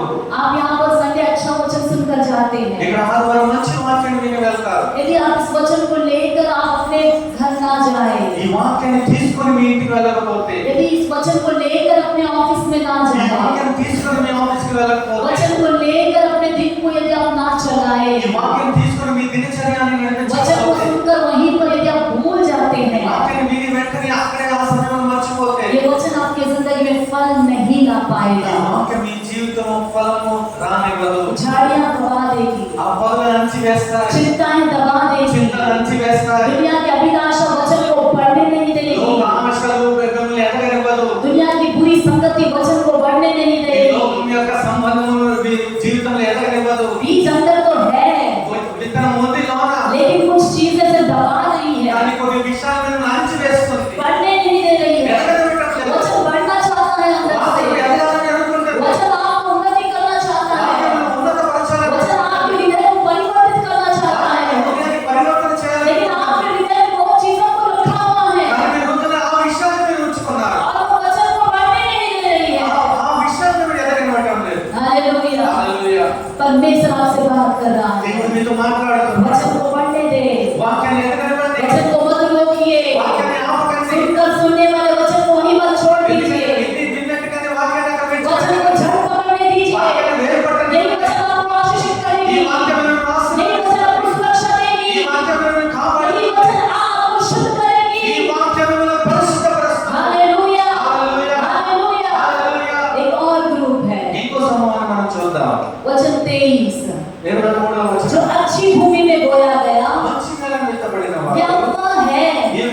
ఎవరంటే जो वचन को सुनकर समझता है వాక్యాన్ని విని గ్రహించేవాడు, और फल लाता है। ఒకడు ఫలము తెచ్చేవాడు, कोई 100 गुना, कोई 60 गुना, कोई 30 गुना। ఒకడు 100 ఒకడు 60 ఒకడు 30 हालेलुया। हालेलुया। एक अच्छी भूमि भी है। మంచి భూమి కూడా ఉంది, परमेश्वर उस अच्छी भूमि में भी वचन को बोल रहा ఆ है। మంచి నేలలో కూడా ప్రభు వెతుకుతున్నాడు. लेकिन वो अच्छी भूमि भी जो है एक ही समान फल नहीं लाती है। కానీ ఆ మంచి నేల కూడా ఒకే సమానంగా ఫలం తేవడం లేదు. ये भूमि ये ऐसा हृदय है, ఎలాంటి హృదయం అంటే ఎలా నేల అంటే ये हृदय आशा के साथ इंतजार कर रहा है कि प्रभु मुझसे बात करेंगे। ఈ నేల ఆశతో ఆ ఎదురు చూస్తూ ప్రభువా నాతో మాట్లాడాలని, प्रभु मैं आपके साथ आगे चलना चाहता ప్రభువా हूँ। మీతో కలిసి ముందుకు వెళ్ళాలని, आप मुझे जो सिखाएंगे मैं सीखना चाहता ప్రభువా हूँ। నేను నేర్పించాలనుకుంటాను, నేను నేర్చుకుంటాను. प्रभु मेरे से आप बात करिए। ప్రభువా మీరు నాతో మాట్లాడండి. जो हृदय तैयार है प्रभु का वाणी को सुनने के लिए, ఏ హృదయం అయితే సిద్ధపడి ఉందో వాక్యం వినాలని, प्रभु के वचन के अनुसार चलने के लिए, వాక్యాన్ని అనుసరించి నడవాలని, प्रभु का वचन से अच्छी भूमि कहता है। అప్పుడు ప్రభు వాక్యం కలిగిస్తుంది, అది మంచి నేల. हालेलुया। हालेलुया। क्या आपका हृदय वो अच्छी भूमि है మీ హృదయం అలాంటి మంచి నేలైనా जिसमें परमेश्वर का वचन बोला जा रहा है। ఆ నేలలో వాక్యం ఎత్తబడుతుంది. हालेलुया। हालेलुया। कोई 30 गुना फल लाता है, కొందరు ముప్పదంతలుగా ఫలిస్తారు, वो 30 गुना प्रयास करता है, 30 गुना कोशिश करता है कि मैं प्रभु के साथ चलूं, 30 ప్రయాసపడి నేను ప్రభుతో నడవాలి, 30% कोशिश करता है कि मैं प्रभु के साथ संगति में बने रहूंगा। నేను అవ్వాలనుకుంటే నేను ప్రభుతో సాంగత్యం చేస్తాను. कैसा भी करके प्रभु के साथ चलने का 31% की कोशिश वो कर रहे हैं। ఎలాగైనా సరే ప్రభుతో నడవాలని 30% వారు ప్రభుతో నడవాలని ప్రయాసపడుతున్నారు. लेकिन परमेश्वर उस प्रयास को ऐसे ही नहीं जाने కానీ देता। ఆ ప్రయాసాన్ని ప్రభు అలా విడిచిపెట్టడం లేదు. वो हृदय 30 गुना फल लाता है। హృదయం 30 రంతలుగా ఫలిస్తుంది. हालेलुया। 30 गुना भी वो फल है। ఆ 30 రంతలు కూడా ఫలం ఉంది. आमीन। आमीन। आप बहुत मेहनत करेंगे खेती में మీరు చాలా పంటలు ప్రయాసపడ్డారు ఆ పొలంలో. और फल लाने के समय यदि आपको 30 गुना ही फल मिलता है। ఫలం వచ్చినప్పుడు కేవలం 30 రంతలే మీకు లభిస్తుంది. 1 एकड़ जमीन आपके पास ఒక है, ఏకర్ మీకు దగ్గర స్థలం ఉంది. उसमें आपने पूरे प्रयास के साथ बीज को बो दिया, కానీ ఆ నేలంతా మీ ప్రయాసంతో విత్తనాలు చల్లివేశారు. 30 गुना ही फल लाया है। 30 రంతలే మీకు ఫలం తెచ్చి क्या वो किसान खुश हो जाएगा? అప్పుడు ఆ రైతు సంతోషిస్తాడా? नहीं खुश होगा। లేదు, సంతోషించడు. मैंने बहुत प्रयास किया है నేను చాలా ప్రయాసపడ్డాను, और 30 गुना फल आया కానీ है। 30 రంతలే ఫలం వచ్చింది. मुझे तो आशा थी कि 100 गुना फल నాకైతే आएगा। ఆశ ఎంత ఉన్నది, 100 రంతలు వస్తాయని. मैंने इतने आशा से इंतजार किया, నేను ఎంతో కన్నీటితో ఎదురు చూశాను, मैंने इतने जो है प्रयास किया నేను है, ఎంతో ప్రయాసపడ్డాను. अभी तक 30 गुना फल लाया ఇప్పుడు है। మనకు 30 రంతల ఫలం వచ్చింది. हालेलुया। हालेलुया। परमेश्वर जब हमें देखता है तो वह ऐसा ही फील करता है। దేవుడు ఎప్పుడైతే మనం చూస్తాడో అలాగే స్పందిస్తాడు. वो हमारी जिंदगी में कितना प्रयास कर रहा ఆయన है, మన జీవితంలో ఎంతగానో वो ప్రయాసపడతాడు. वचन को लेकर आता है, ఆయన వాక్యం वो తీసుకొస్తాడు, वचन को बोलता है अपने दासों के द्वारा, ఆయన వాక్యం వింటున్నాడు తన సేవకుల ద్వారా. वो हमें जो अच्छी संगति में पाल रहा ఆయన है, మంచి సాంకేతంలో ఆయన పెంచుతున్నాడు. वो समय समय पर अद्भुत कार्यों को भी करता ఆయన है, సమయ సమయంలో ఆయన అద్భుత కార్యాలు చేస్తున్నాడు. आपका पालन कर रहा है, आपका पोषण कर रहा है, आपकी रखवाली कर रहा మీరు है। పోషిస్తున్నాడు, మీరు నడిపిస్తున్నాడు, మీరు కాపాడుతున్నాడు. प्रभु बदले में क्या चाहता है దాని బదులుగా ప్రభు ఏం कि కోరుకుంటున్నాడు? हम फल लाए, మన ఫలం తేవాలి. वचन हमारे अंदर फल लाए। వాక్యం మనలో ఫలం फल తేవాలి. लाने का क्या अर्थ है? ఫలం తేవాలని దాని అర్థం ఏమిటి? वचन जो बोला गया है వాక్యం ఏమైతే విత్తిందో वही वचन जो है नजर आ रहा है प्रैक्टिकल लाइफ అదే में। వాక్యం ప్రాక్టికల్ రూపంగా కనిపించబడాలి. हमारे हृदय परिवर्तित हो रहा है, మన హృదయ పరివర్తన हमारा చెందుతుంది. कैरेक्टर चेंज हो रहा మన है, క్యారెక్టర్ మారుతుంది, हमारी आत्मिक जिंदगी बदल रही है, మన ఆత్మ జీవితం మారుతుంది, हमारी प्रार्थना बढ़ रही है, మన ప్రార్థన ఎదుగుతుంది, हमारी आशा बढ़ रही है, మన ఆశ ఎదుగుతుంది, हमारी भक्ति बढ़ रही है, మన భక్తి పెరుగుతుంది, हमारा प्यास बढ़ रहा మన है, దాహం పెరుగుతుంది. प्रभु के काम में हम आगे आ रहे ప్రభు हैं, పరివర్తన మన ముందుకు వస్తుంది. आशा के साथ काम कर रहे हैं, ఆశతో మనం పనిచేస్తున్నాం. हर काम में आगे आ रहे ప్రతి हैं, పనిలో ముందుకుంటున్నాం. दूसरों के लिए लाभ आ रहा है, ఇతరుల కొరకు మనం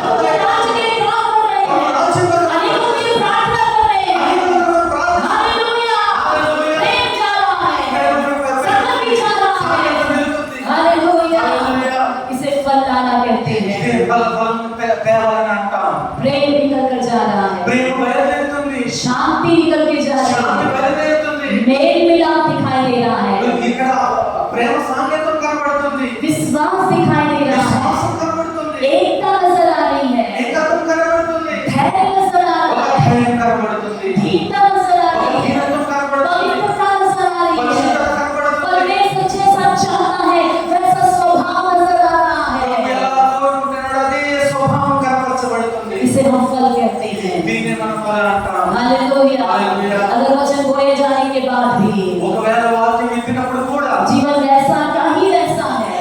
జీవితం ఎలా ఉన్నదో అలాగే ఉంటే आप कह रहे हो कि आज चर्च में बहुत बढ़िया वचन था, మీరంటారు ఈ రోజు సంఘంలో చాలా మంచి వాక్యం ఉంది. लेकिन यहाँ से निकल के जाते ही కానీ ఇక్కడి నుంచి బయలుదేరి వెళ్ళిన सीधे शराब खाने में आप चले जाए। డైరెక్ట్ గా మీరు ఒక రాముడు వాహన దగ్గరికి వెళ్తే आप वचन जो है आपके अंदर जो है शत्रु चुरा कर लेकर चला దాని गया। అర్థం ఏంటంటే దుష్టుడు వచ్చి ఆ వాక్యాన్ని ఎత్తుకెళ్ళిపోయాడు. या तो आपका हृदय पत्थर से भरा हुआ है, कठिन हो गया है। లేకపోతే మీ హృదయం రాతితో బండతో నిండిపోయింది. प्रभु बात करता है लेकिन हृदय के अंदर नहीं जा रहा ప్రభు है। మాట్లాడుతున్నాడు కానీ మీ హృదయంలోనికి దూసుకువెళ్ళడం हृदय లేదు. कठिन हो गया है, ఇది రాతిలాగా అయిపోయింది.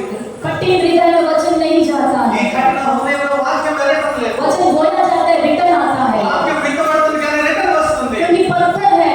ఎందుకంటే అది బండ. हालेलुया। हालेलुया। परमेश्वर चाहता है कि हम अपने हृदय को परमेश्वर के लिए अर्पण करें। దేవుడు కోరుకుంటున్న మన హృదయాన్ని దేవునికి అర్పించాలి. बाइबल में इस्राएल ने भी अपने हृदय को कठिन कर दिया था। బైబిల్ ఇశ్రాయేలు కూడా తన హృదయాన్ని కఠినపరుచుకున్నాడు. इब्रानियों की पत्री 3 अध्याय में आएंगे। ఇబ్రానీయుల పత్రిక 3వ అధ్యాయానికి వెళ్దాం. 3 अध्याय 7 वचन से लेकर 19 वचन तक मैं पढ़ूंगी। 3వ అధ్యాయం 7వ నుండి నేను 19వ వచనం వరకు చదువుతాను. इब्रानियों उसका 3 अध्याय, ఇబ్రానీ 3వ అధ్యాయం Hebrews chapter 3 वचन 7 से मैं पढ़ रही हूँ। अतः जैसा पवित्र आत्मा कहता है, यदि आज तुम उसका शब्द सुनो तो अपने मन को खट्टोपन ना करो, जैसा कि क्रोध दिलाने के समय और परीक्षा के दिन जंगल में किया था, जहाँ तुम्हारे बाप दादों ने मुझे जांच कर परखा और 40 वर्ष तक मेरे काम देखे। इस कारण मैं उस समय के लोगों से क्रोधित रहा और कहा, इनके मन सदा भटकते रहते हैं और इन्होंने मेरे मार्गों को नहीं पहचाना। तब मैंने क्रोध में आकर शपथ खाई कि वे मेरे विश्राम में प्रवेश करने ना पाएंगे। हे भाइयों, चौकस रहो कि तुम में ऐसा बुरा और अविश्वासी मन ना हो जो तुम्हें जीवित परमेश्वर से दूर हटा ले जाए। वरन जिस दिन तक आज का दिन कहा जाता है, हर दिन एक दूसरे को समझाते रहो, ऐसा ना हो कि तुम में से कोई जन पाप के छल में आकर कठोर हो जाए, क्योंकि हम मसीह के भागीदार हुए हैं। यदि हम अपने प्रथम भरोसे पर अंत तक दृढ़ता से स्थिर रहे, जैसा कहा जाता है, यदि आज तुम उसका शब्द सुनो तो अपने मनों को कठोर ना करो, जैसा कि क्रोध दिलाने के समय किया था। भला किन लोगों ने सुनकर भी क्रोध दिलाया? क्या उन सब ने नहीं जो मूसा के द्वारा मिस्र से निकले थे? और 40 वर्ष तक किन लोगों से क्रोधित रहा? क्या उन्हीं से नहीं जिन्होंने पाप किया? उनके शव जंगल में पड़े रहे और उसने उनसे किनसे शपथ खाई कि तुम मेरे विश्राम में प्रवेश करने ना पाओगे? क्या केवल उनसे नहीं जिन्होंने आज्ञा ना मानी? अतः हम देखते हैं कि वे अविश्वास के कारण प्रवेश ना कर सके। మరియు పరిశుద్ధాత్మ చెప్పుచున్నాడు, నేను ఆయన శబ్దము వినిన ఎడల అరణ్యములో శోధన దినమందు కోపం పుట్టించినప్పటి వలె మీ హృదయమును కఠినపరచుకొనకుండి. 40 సంవత్సరములు నా కార్యములను చూచి మీ పితరులు నన్ను పరీక్షించి శోధించిరి. కావున నేను ఆ తరము వారి వలన విసిగి వీరెల్లప్పుడూ తమ హృదయ ఆలోచనలు తప్పిపోచున్నారు, నా మార్గములను తెలుసుకొనలేదు గనుక నేను కోపంతో ప్రమాణం చేసినట్లు వారు నా విశ్రాంతిలో ప్రవేశింపరని చెప్పి తిని. సహోదరులారా, జీవం గల దేవుని విడిచిపోనట్టు విశ్వాసం లేని దుష్ట హృదయం మీరు ఎవరి అందేనను ఉన్నదేమో, ఒకవేళ ఉండునేమో అని జాగ్రత్తగా చూచుకునండి. నేడు మీరు ఆయన శబ్దం విని ఎడల కోపం పుట్టించినప్పటి వలె మీ హృదయములను కఠినపరచుకొనకూడని ఆయన చెప్పాను. కనుక పాపం వలన కలుగు భ్రమ చేత మీరు ఎవడను కఠినపరచబడకుండానట్లు నేడు కనబడు సమయం ఉండగానే ప్రతి దినమును ఒకరికొకడు బుద్ధి చెప్పుకుని, ఎలాగనగా మొదటి నుండి మాకున్న దృఢ విశ్వాసము అంతమట్టుకు గట్టిగా చేపట్టిన ఎడలని క్రీస్తులో పాలివారమై ఉందుము. వీరి కోపం పుట్టించిన వారెవరు? మోషే చేత నడిపింపబడి ఐగుప్తులో నుండి బయలుదేరి వచ్చిన వారందరి కదా. ఎవరి మీద 40 ఏళ్ళు వారిని కోపగించెను? పాపము చేసిన వారి మీదని కదా. వారి శవములు అరణ్యములో రాలిపోయాను. తన విశ్రాంతిలో ప్రవేశింపరని ఎవరి గురించి ప్రమాణం చేశాను? అవిధేయులను వారిని గురించే కదా. కాగా అవిశ్వాసం చేత వారు ప్రవేశింపలేకపోయినని గ్రహించుచున్నాము. आमीन। ఆమేన్. इस्राएली परमेश्वर को बार-बार क्रोध दिलाते रहे। ఇశ్రాయేలు మాటి మాటికి దేవునికి కోపం తెప్పించేవారు. परमेश्वर उनको एक अच्छा नायक देकर आशीषित किया। దేవుడు వారికి ఒక మంచి నాయకుని ఇచ్చి వారిని मूसा ఆశీర్వదించాడు. परमेश्वर की उपस्थिति में रहकर प्रभु के वचन को लेकर आता था। ఎందుకంటే మోషే ప్రభు సముఖంలో ఉండి దేవుని వాక్యాన్ని తెచ్చేవాడు. परमेश्वर के समुख रहकर भी प्रभु के वचन को लाने पर इस्राएली उस वचन को सुनकर भी बार-बार अपने हृदय को कठोर कर देते थे। ప్రభు సముఖంలో ఉండి వాక్యం తెచ్చినప్పుడు కూడా విన్నప్పుడు కూడా వారు మాటి మాటికి వారు దేవుని కోపాన్ని తెప్పించేవారు, తప్పిపోయేవారు. हृदय को कठोर कर लेते थे। వారు హృదయాన్ని కఠినపరుచుకునేవారు. इसलिए प्रभु कहता है कि उन लोगों की तरह अपने हृदय को कठोर मत करो। అందుకే ప్రభు సెలవిస్తున్నాడు, వారిలాగా మీ హృదయాన్ని आज का కఠినపరచుకోకండి. दिन जब पवित्र आत्मा आपसे बात कर रहा है, आज ही के दिन अपने हृदय में परमेश्वर के वचन को स्वीकारो। ఈ రోజు పరిశుద్ధాత్మ దేవుడు మీతో మాట్లాడుచున్నాడు. అందుకే ఈ రోజే ఆ వాక్యాన్ని అంగీకరించుకోనండి. और वचन 13 में लिखा है कि पाप के छल के कारण उनका हृदय कठोर हो गया था। అది పదమూడవ వాక్యం సెలవిస్తున్న పాపం వల్ల వారి హృదయం కఠినమైపోయిందని. पाप हृदय को कठोर कर देता है। ఎందుకంటే పాపం హృదయాన్ని కఠినపరుస్తుంది. हालेलुया। हालेलुया। कठोर हृदय जो है परमेश्वर के वचन को जल्दी स्वीकार नहीं पाता। కఠినమైన హృదయము వాక్యాన్ని వెంటనే స్వీకరించదు. ये कठिन हृदय कब तोड़ा जाएगा? ఈ కఠిన హృదయం ఎప్పుడు వెలగబడుతుంది? जब आप परमेश्वर के वचन के द्वारा छुए जाएंगे, पश्चाताप करेंगे, अपने हृदय को परमेश्वर के सामने उंडेल देंगे, ये हृदय को परमेश्वर अपनी आत्मा से छूकर फिर से मांस का हृदय बनाएगा। ఎప్పుడైతే మీ వాక్యాన్ని విని పశ్చాత్తాపపడతారో, వెలగబడతారో, తన హృదయాన్ని కుమ్మరిస్తారు, తన ఆత్మ మీ జీవితంలో కార్యం చేసి అప్పుడు మీ హృదయాన్ని పరివర్తింపజేస్తాడు. हमारा हृदय मांस का हृदय होना మన चाहिए। హృదయం మాంసపు హృదయం వలె ఉండాలి. हालेलुया। हालेलुया। पत्थर का हृदय, कठोर हृदय है तो परमेश्वर का क्रोध हमारे ऊपर आएगा। రాతి వంటిది, బండ వంటిది హృదయం అయితే దేవుని కోపం మన మీద రగులుతుంది. कुछ लोग ऐसे होते हैं कि वचन सुनते ही जो है तुरंत स्वीकार करते हैं और पश्चाताप करते हैं, अपने जीवन को सुधार लेते కొందరు हैं। ఎలాంటి వారు వాక్యం వినిన వెంటనే సంతోషంగా అంగీకరిస్తారు, వారు పశ్చాత్తాపపడతారు, తమ జీవితాన్ని మార్చుకుంటారు. हालेलुया। लेकिन कुछ लोग अपने हृदय को प्रभु बात करने पर भी कठोर कर देते కానీ हैं। కొందరు ఏంటంటే ప్రభు మాట్లాడినా కూడా వారి తన హృదయాన్ని కఠినపరుచుకుంటారు. ऐसे बार-बार हृदय कठोर करते रहे तो ऐसे लोगों के हृदय को परमेश्वर कैसे छुएगा देखेंगे। ఇలా మాటి మాటికి కఠినపరుచుకుంటే ఇలాంటి వారిని దేవుడు ఎలా తాకుతాడో మన వాక్యంలో చూద్దాం. नीति वचन इसका 20वां अध्याय सामवेद 20:30 का वाक्य, 20वां अध्याय इसका वचन 30। సామెతలు 20 అధ్యాయం 30 వచనం. मार खाने से हृदय निर्मल हो जाता है, चोट लगने से जो घाव होते हैं वह बुराई दूर करती है, मार खाने से हृदय निर्मल हो जाता है। గాయములు చేయు దెబ్బలు అంతరంగంలో చూసి చెడుతనమును తొలగించును. मार खाने से हृदय निर्मल हो जाता है। గాయములు తింటే అప్పుడు హృదయము మంచిగా అవుతుంది. అంతరంగంలో చొచ్చి చెడుతనాన్ని తొలగిస్తాది। తెలుగు में ऐसा लिखा, हिंदी में लिखा है मार खाने से हृदय निर्मल हो जाता है। అప్పుడు దెబ్బలు తింటే హృదయం నిర్మలం అవుతుంది. जहाँ वचन जो है प्रचार करने पर भी परिवर्तन नहीं हो रहा है। ఎక్కడైతే వాక్యం ప్రకటించినా కూడా ఆ హృదయం మారడం లేదంటే, परमेश्वर कितने तरीके से बात कर रहा है फिर भी परिवर्तन नहीं हो रहा है। దేవుడు ఎన్నో విధాలుగా ఎన్నో రకాలుగా ప్రకటించినను అయినా మారడం లేదంటే, और प्रभु फिर भी आपसे प्रेम कर रहा है అయినా ప్రభు మేము कि आप एक ప్రేమిస్తున్నాడు. दिन बदलोगे, మీరు ఒక రోజు మారతారు, कि आप एक दिन बदलोगे। మీరు ఒక రోజు మారతారు. तभी वचन आप नहीं सुन रहे हो, అప్పటికి కూడా మీరు ప్రభు వాక్యం వినడం లేదు. तब ये वचन पूरा होता है। అప్పుడు వాక్యం నెరవేరుతుంది. मार खाने से हृदय निर्मल हो जाता है। అప్పుడు దెబ్బలు తింటే ఆ అంతరంగం మారుతుంది. हालेलुया। हालेलुया। तब ऐसे लोगों को परमेश्वर मार के सुधारता है। అప్పుడు అలాంటి వారిని దేవుడు దెబ్బ చేసి అప్పుడు దేవుడు వారిని మారుస్తాడు. एक ही मार काफी है, हृदय पूरा निर्मल हो जाता है। ఒక దెబ్బ చాలు, హృదయం అంతా అంతరంగం అంతా మారిపోతుంది. मैं कुछ उदाहरण दूंगी बाइबल में, నేను కొన్ని ఉదాహరణలు చెప్తాను బైబిల్ जिनको परमेश्वर ने मारा और उनका हृदय निर्मल हो गया। దేవుడు వారిని కొట్టాడు, అప్పుడు వారి హృదయం మారకుండా నిర్మలమైపోయింది. पहला राजा उसका 21वां अध्याय में आएंगे। మొదటి రాజులు 21వ వాక్యానికి अध्याय మొదటి రాజులు 21వ అధ్యాయము, ఫస్ట్ కింగ్ చాప్టర్ 21।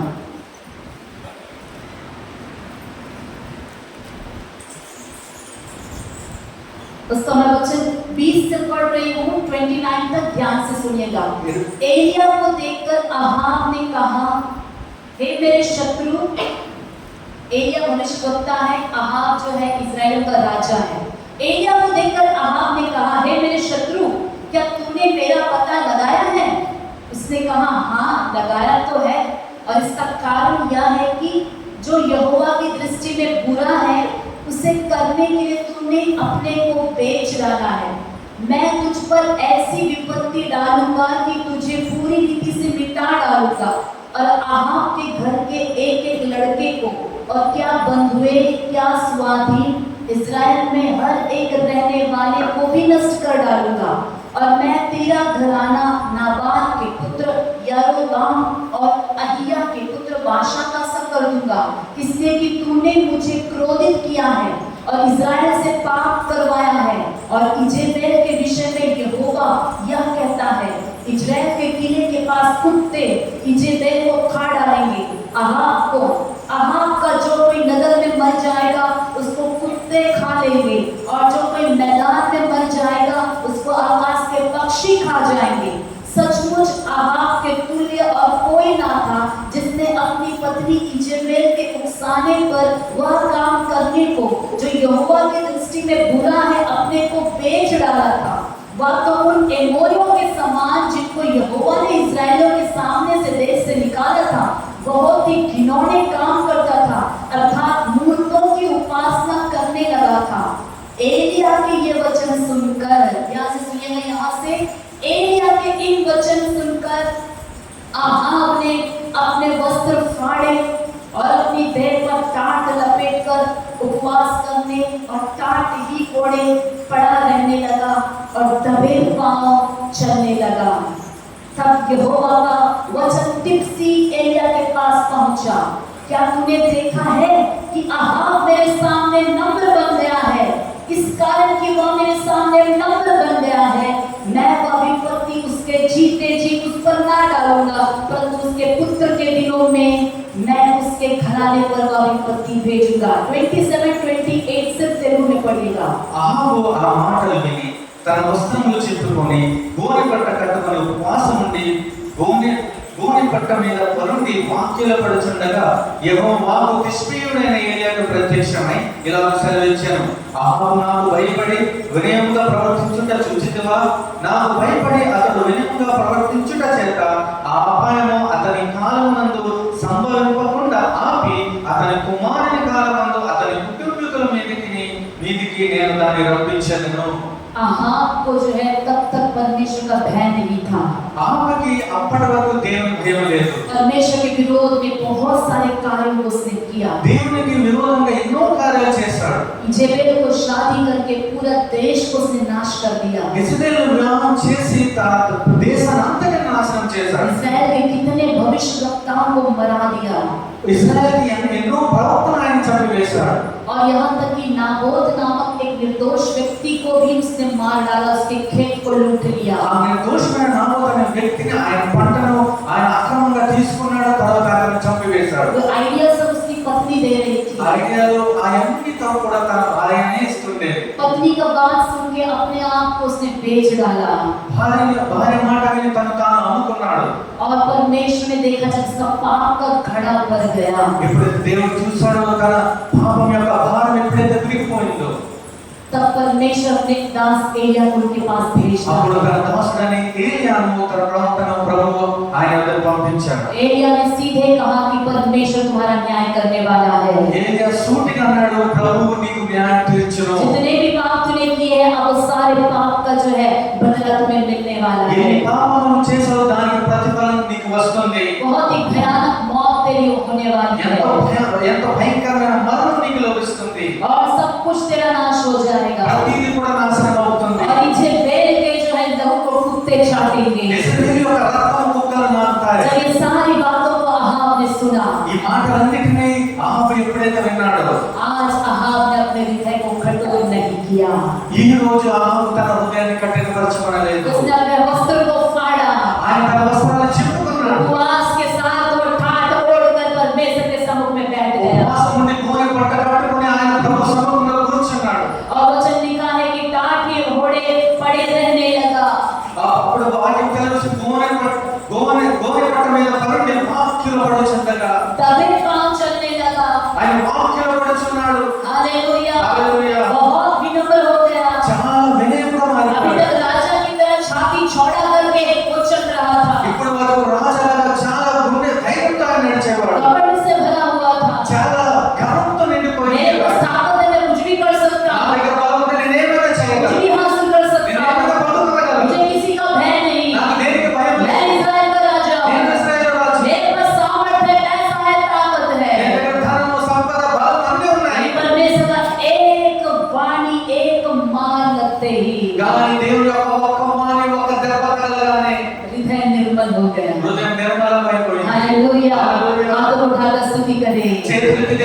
చూద్దామా गधे पाँव चलने लगा। ఆయన వాక్యలో పడిపోయాడు तब यहोवा का वचन दोबारा यिर्मयाह के पास ऐसा पहुंचा। తర్వాత తీసుకుని నేను ఏదైనా వాక్యం ఎలా వచ్చింది आपने देखा है कि अहाब मेरे सामने नम्र बन गया है, చూసావా అహాబు నా ఎదుట ఎలా వినయమైపోయాడు इस कारण कि वो मेरे सामने नम्र बन गया, मैं इस विपत्ति को जीते जी उस पर नहीं डालूंगा। అప్పుడు ఆయన అంటున్నాడు ఈ కాలంలో ఆయన నిశ్చయంగా నాశనం చేయను और उसके नेक्स्ट पीढ़ी में जो मैंने कहा था वो होगा। కానీ తన తర్వాత తరంలో నేను చేసిన వాటిని వారిని నెరవేర్చదను हालेलुया। हालेलुया। जब एक व्यक्ति परमेश्वर के सामने मन को परिवर्तित करता है, ఒక వ్యక్తి దేవుని సముఖంలో హృదయాన్ని మార్చుకుంటే परमेश्वर का क्रोध भी यदि हो तो वो क्रोध भी पलट जाता है। దేవుని యొక్క కోపం కూడా ఆయన మీద ఉంటే కోపం వెళ్ళిపోతుంది हालेलुया। हालेलुया। प्रभु का वचन कहता है कि विनम्र लोगों पर परमेश्वर की अनुग्रह होती है। దేవుని వాక్యం చదువుతూ వినయం గలవారు హృదయం మీద దేవుని కృప ఉండాలని परमेश्वर दीन लोगों पर दया करता है, ప్రభు దీనుల మీద దయ చూపుతాడు लेकिन अहंकारों का वो विरोध करता కానీ है। అహంకారాన్ని ఎదిరిస్తాడు अहंकार का क्या अर्थ है? అహంకారం దాని అర్థం ఏమిటి हृदय को कठोर कर लेना। హృదయాన్ని కఠినపరచుకోవడం परमेश्वर बात करने पर भी हृदय को कठोर कर लेना ही अहंकार है। దేవుడు మాట్లాడినప్పుడు కూడా హృదయాన్ని కఠినపరచుకుంటే దాని అర్థమే परमेश्वर बात करने पर भी वचन का आधीन नहीं होना ही घमंड और अहंकार है। దేవుడు మాట్లాడినప్పుడు కూడా ఆ వాక్యాన్ని రిసీవ్ చేయకుండా వాక్యాన్ని కఠినపరచుకోవడం और जब परमेश्वर बात कर रहा है तो कान नहीं लगाना भी अहंकार है। ఇది కూడా ఉంది వాక్యం విన్నప్పుడు చెవులు దాని మీద మనసు పెట్టకుండా దాని అర్థం కూడా అహంకారమే అహంకారం అంటే గర్వము చూపించే గర్వమే కాదు, కానీ దేవుడు ఒక మాట లక్ష్య పెట్టకపోతే వినకపోతే హృదయాన్ని కఠినపరుచుకుంటే కూడా దాన్ని కూడా అహంకారం అంటారు। अहंकार का मतलब केवल यही नहीं है कि वाक्य वो वचन ना सुनना, ये मतलब है कि अहंकार का मतलब है कि वचन बोलने पर भी उसको ना सुनना। हालेलुया। हालेलुया। एक और व्यक्ति की जिंदगी को हम देखेंगे, ఇంకో వ్యక్తిగత జీవితంలో మనం చూద్దాం दूसरा समूएल का 12वां अध्याय।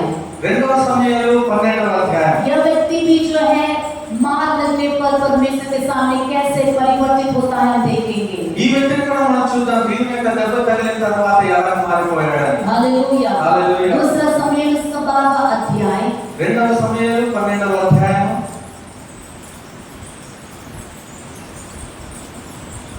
इसको वचन में पढ़ रही 7 से 18 तक।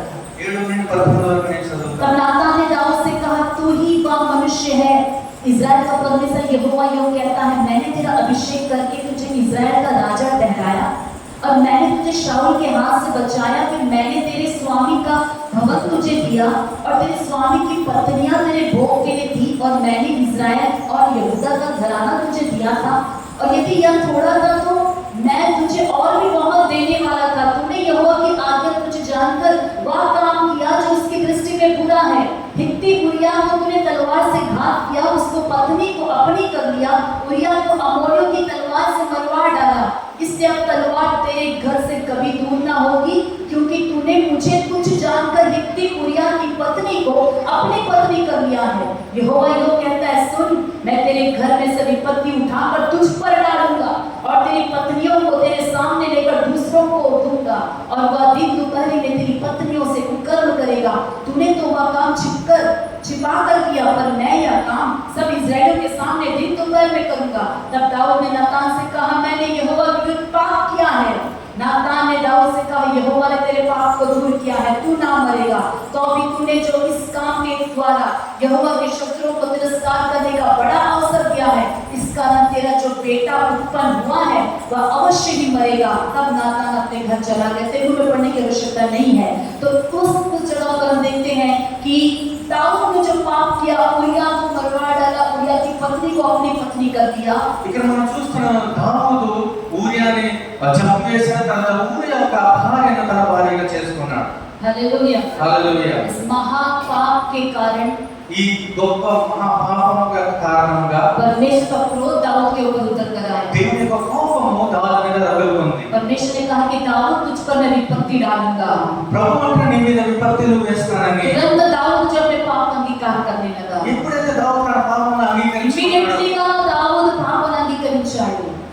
तुरंत ही परमेश्वर के सम्मुख अपने पाप को अंगीकार किया नातान के सामने अपने पापों का अंगीकार कर लेता है। नातान ముందే ఆయన తన పాపాన్ని पाप का అంగీకరించాడు अंगीकार करते ही परमेश्वर का वचन कहता है कि ठीक है, दाऊद ने तुम पर विपत्ति नहीं डालूंगा। అప్పుడు అంగీకరించిన వెంటనే అప్పుడు నాతాను ద్వారా దావీదు పలుకుచున్న అప్పుడు విపత్తులు నీ మీద వేయనని. लेकिन तुम्हारा जो बेटा उरिया की पत्नी के द्वारा पैदा हुआ है तुमसे वो निश्चय मर जाएगा। కానీ ఊరియా ఒక భార్య ద్వారా బిడ్డను కన్నందుకు ఆ బిడ్డ నీకు దూరం అవుతాడని परमेश्वर की उपस्थिति में 7 दिन तक रोते रहा, प्रार्थना करते रहा जब उसका बेटा बीमार हो गया। ఎప్పుడైతే అతను బిడ్డ అనారోగ్యమైన 7 దినములు రాత్రులు ప్రార్థిస్తూనే కన్నీరు కారుస్తూనే ఉన్నాడు. प्रभु के सामने माफी मांगता रहा, ప్రభు సముఖంలో క్షమాపణ కోరుతూనే लेकिन ఉన్నాడు. तब भी वो बेटा मर गया। కానీ అప్పటికి కూడా ఆ బిడ్డ మరణించాడు. हालेलुया।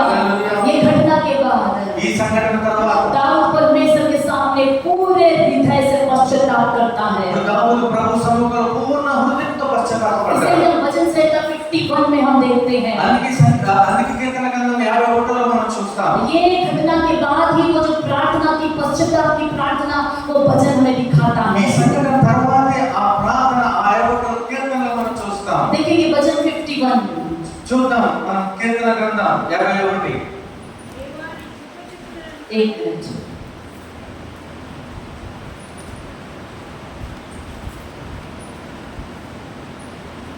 हे परमेश्वर अपनी करुणा के अनुसार मुझ पर अनुग्रह कर, अपनी बड़ी दया के अनुसार मेरे अपराधों को मिटा दे। मुझे भली भांति धोकर मेरा अधर्म दूर कर और मेरा पाप छुड़ाकर मुझे शुद्ध कर। मैं तो अपने अपराधों को जानता हूँ और मेरा पाप निरंतर मेरी दृष्टि में रहता है। मैंने केवल तेरे ही विरुद्ध पाप किया है और जो तेरी दृष्टि में बुरा है वही किया है, ताकि तू बोलने में धर्मी और न्याय करने में निष्कलंक ठहरे। और वचन 10, हे मेरे परमेश्वर मेरे अंदर शुद्ध मन या शुद्ध हृदय उत्पन्न कर और मेरे भीतर स्थिर आत्मा नए सिरे से उत्पन्न कर। मुझे अपने सामने से निकाल ना दे, अपने पवित्र आत्मा को मुझसे अलग ना कर। अपने किए हुए उद्धार का हर्ष मुझे फिर से दे, उदार आत्मा देकर मुझे संभाल। దేవా నా యందు శుద్ధ హృదయం కలుగు చేయము, నా అంతరంలో స్థిరమైన మనస్సును నూతనంగా పుట్టించుము. నీ సన్నిధిలో నుండి నన్ను త్రోసివేయకుము, నీ పరిశుద్ధాత్మను నా యొక్క నుండి తీసివేయకుము. నీ రక్షణ ఆనందం నాకు మరలా పుట్టించుము, సమ్మతి గల మనసు కలుగజేసి నన్ను దృఢపరచుము. दाऊद परमेश्वर की आराधना करने वाला, प्रार्थना करने वाला एक भक्त, एक दास था। ఎందుకంటే దావీదు దేవుని సన్నిధిలో ప్రార్థించే ఒక ఆరాధకుడు, ఆరాధన వీరుడు. लेकिन टेम्पटेशन में पड़कर उसने पाप किया। కానీ ఆయన పరీక్షలో పడి ఆయన పాపం చేశాడు. पाप को कवर करने के लिए मर्डर करता కానీ है, పాపం దాన్ని కవర్ చేయడానికి ఒక హత్య చేశాడు, हत्या करवाता है। హత్యను చేయించాడు. और ये सब करने के बाद కానీ ఇవన్నీ చేసిన తర్వాత जब प्रभु की उपस्थिति में आता है, ఎప్పుడైతే ప్రభు సన్నిధానంలోకి వచ్చాడు, इतना घोर पाप करने के बाद ఎంత మహాఘోరమైన పాపం చేసిన తర్వాత, उसका खुद का बेटा जब मर जाता తన है సొంత బిడ్డ చనిపోయిన తర్వాత, और वो जो उद्धार का आनंद दाऊद के अंदर था, ఏదైతే రక్షణ ఆనందం ఆయన హృదయంలో ఉందో वो उद्धार का आनंद वो खो ఆ गया। రక్షణ ఆనందం కోల్పోయాడు. पवित्र आत्मा की जो उपस्थिति उसके साथ थी, పరిశుద్ధాత్మ యొక్క సన్నిధి ఏదైతే ఆయనలో ఉందో उसको महसूस होने लगा कि पवित्र आत्मा से छोड़कर चला गया ఆయన है। అనుభవించగలిగాడు, సంతరించగలిగాడు. ఆ పరిశుద్ధాత్మ సన్నిధి బలనగా एक వెళ్ళిపోతుంది. हत्यारे के साथ पवित्र आत्मा रह नहीं सकती। ఒక హంతకుడితో పరిశుద్ధాత్మ దేవుడు ఉండలేడు. नए नियम में हम कह सकते हैं कि हमने हत्या नहीं किया, నూతన నిబంధన గ్రంథం మనం చెప్తాము, మనం హత్య చేయము. लेकिन नए नियम यीशु मसीह ने कहा कि यदि तू क्रोध करे, अपने भाई से कहे तू मूर्ख है, तू नालायक है, तो हत्या करने के बराबर है। కానీ దేవుని వాక్యం సెలవిస్తుంది, ప్రభువు చెప్పాడు, నువ్వు కోపపడితే నీ బంధువుతో నీ అన్నతో ఉంటే కోపపడితే అది హత్యతో సమానం.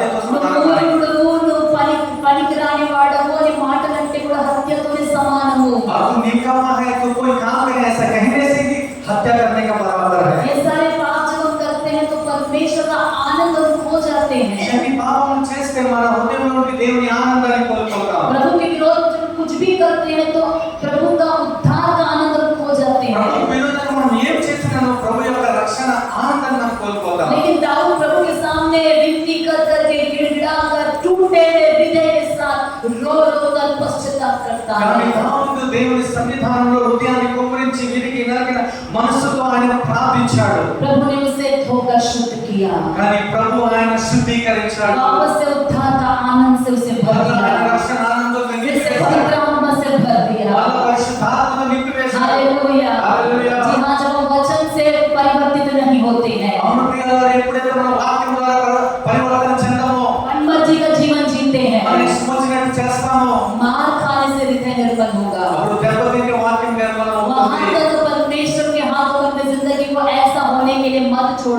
అంతవరకు దేవుని చేతిలో మీ జీవితాన్ని అప్పగించుకొనకండి. అలాగే దెబ్బలు తినడానికి అప్పగించుకోవద్దు. ऐसे ना खाने के लिए परमेश्वर को मत सौंप जब आज के दिन परमेश्वर का वचन प्रचार होता है, हृदय को कठोर मत ఈ करो। రోజు ఎప్పుడైతే వాక్యం ప్రకటించబడుతుందో మీ హృదయాన్ని కఠినపరచమనకండి. नए में भी 2 बेटे थे। నూతన నిబంధన గ్రంథంలో కూడా ఇద్దరు కుమారులు ఉన్నారు. छोटा बेटा आप जानते हैं कि अपने पिता की संपत्ति को सब लेकर दूर देश में चला చిన్న गया। కుమారుడు విషయం గురించి మీకు తెలుసు, తన సంపద అంతా తీసుకొని ధనం తీసుకొని బయట దూర దేశానికి पिता వెళ్ళిపోయాడు. के घर में जब तक था, पिता ने उसे बातों से सिखाना चाहा, उसने नहीं सुना। తండ్రి ఇంట్లో ఎప్పటి వరకు ఉన్నాడు, తండ్రి మాటలతో చెప్పినాడు, ఆయన వినలేదు. जब दूर चला गया, ఎప్పుడు దూరం వెళ్ళిపోయాడు, तब जो है जब तक पैसा था तब तक कुछ पता नहीं चला। ఎప్పటి వరకు ధనం ఉందో అప్పటి వరకు ఏమీ తెలియదు. लेकिन एक दिन आया, కానీ ఒక రోజు వచ్చింది, सारा पैसा खत्म हो తన गया, ధనం అంతా అయిపోయింది. सारे दोस्त छोड़कर चले తన गए, స్నేహితులందరూ విడిచిపెట్టి जिनको వెళ్ళిపోయారు. भरोसा किया था सब छोड़कर चले ఎవరికి गए। నమ్మకం ఉంచారో అందరూ విడిచిపెట్టి अपना వెళ్ళిపోయారు. जो घमंड था सारा घमंड टूट తన गया। గర్వం అంతా విరిగిపోయింది. और उस वक्त सुअर का जो है भूसी खाने का नौबत आ गया। అప్పుడు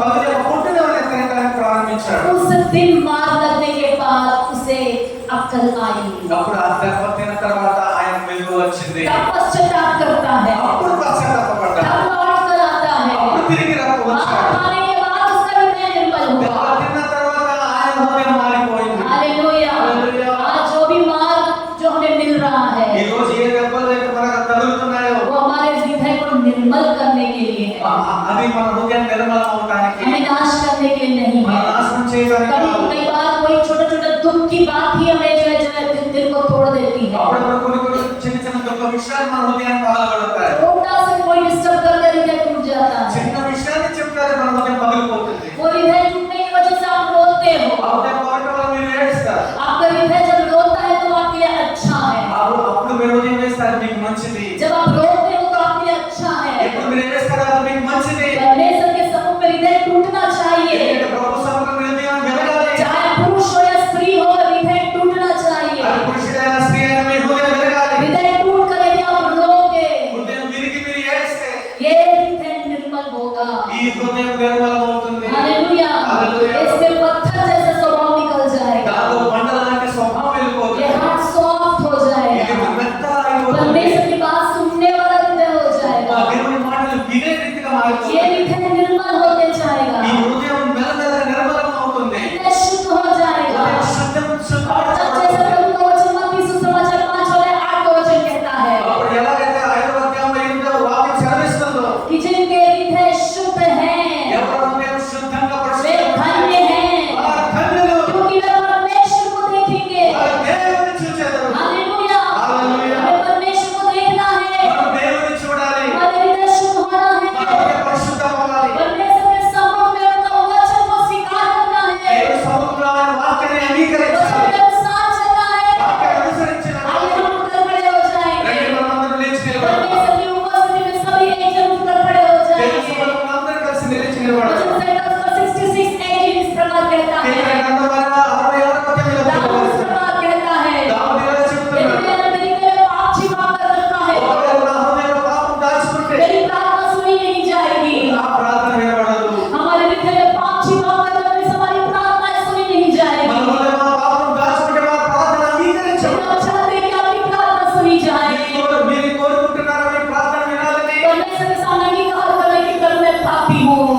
వాక్యాన్ని భద్రపరచుకోవాలని, వాక్యంలో నడవాలని, వాక్యంలో నిలవాలని, పరీక్షలో నిలవాలని ప్రభువా. హల్లెలూయా ప్రభువా. మీరు విత్తే ప్రతి వాక్యం ప్రభువా నూరంతలుగా, ముప్పదంతలుగా ప్రభువా, అలా అనువంతలుగా ఫలించాలని ప్రభువా. హృదయం అన్నిటికంటే మోసకరమైనది, దాన్ని భద్రపరచుకోవాలని ప్రభువా. 2 వారాల నుండి ప్రభువా నీ సేవకుల ద్వారా బయలుపరచడానికి మీకు వందనాలు ప్రభువా. ఈ సమయంలో సంఘం అంతటా ప్రతి ఒక్కరికి నేను ప్రార్థిస్తున్నాను ప్రభువా. మా హృదయం ప్రభువా మెత్తగా కావాలి, మా హృదయం మాత్రం గుండెగా మారాలి ప్రభువా. స్థిరమైన మనస్సు కలగాలి ప్రభువా. పరీక్షలో ఫలించాలి ప్రభువా. మీరు పెట్టే వాక్యం ఎంత శ్రమైన ఏం చేయను వాక్యం కలవాలి ప్రభువా.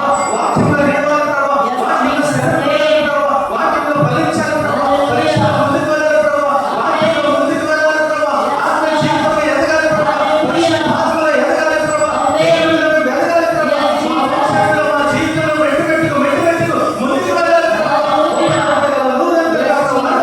మేము ఫలిస్తూనే ఉండాలి, ఫలిస్తూనే ఉండాలి, ఫలిస్తూనే ఉండాలి. ఏ వారమైతే, ఏ వాక్యమైతే విత్తబడిందో ఆ వాక్యం ప్రభువా, విత్తనం ప్రభువా మేము అంగీకరించాలి ప్రభువా, అంగీకరించాలి ప్రభువా. ఆ వాక్య నిమిత్తం ప్రభువా మేము ఫలించాలి ప్రభువా. అలాగా మా హృదయాన్ని మార్చివేయండి, ఆ మెత్తని హృదయంలో మార్చివేయండి. వాక్యాన్ని అంగీకరించే ప్రభువా, మిమ్మల్ని అంగీకరించే ప్రభువా, పరిశుద్ధాత్మను అంగీకరించే హృదయంగా ప్రభువా, పరిశుద్ధాత్మను నడిచే హృదయం ప్రభువా, పరిశుద్ధాత్మ సన్నిధిలో నిలబడే హృదయం ప్రభువా అంగీకరించండి ప్రభువా. ఎటువంటి పాపం కానీ, ఎటువంటి కలవశం కానీ ఉండకుండా ప్రభువా మీ సముఖంలో నిర్దోషంగా ఉండాలని ప్రభువా మేము వేడుకుంటున్నాం ప్రభువా. దేవత ప్రజలకు ముందే ప్రభువా మేము క్షమాపణ కోరుతున్నాం ప్రభువా. మేము క్షమించబడి